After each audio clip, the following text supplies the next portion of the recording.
అందరికీ నమస్కారం. నవ్యాంధ్ర రాజధాని అమరావతి కోసం 2014 నుండి చంద్రబాబు నాయుడు గారు పడిన కష్టం, ముఖ్యంగా రాజధానికి తమ భూముల్ని త్యాగం చేసి ఆ భూములకి సార్థకత ఏర్పడాలని గత 5 సంవత్సరాలు జగన్మోహన్ రెడ్డి అరాచక పాలనలో ముఖ్యంగా అమరావతి మహిళా రైతులు పడిన కష్టం మనందరికీ తెలిసిన విషయమే.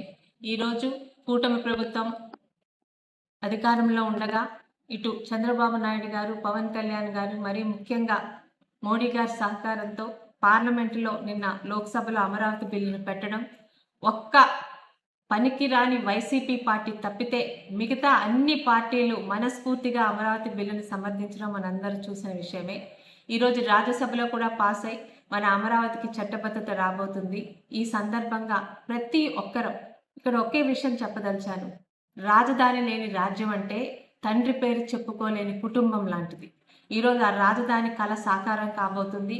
ఈరోజు సాయంత్రం ప్రతి ఒక్కరు ఎవరి ఇళ్లలో వారు కుటుంబ సభ్యులతో, భార్యా పిల్లలతో ప్రతి ఒక్కరు కూడా దీపాలు వెలిగించి మన అమరావతి చట్టబద్ధతని మనందరం కలిసి స్వాగతిద్దామని కోరుకుంటూ మీ సోదరి గౌతు శిరీష.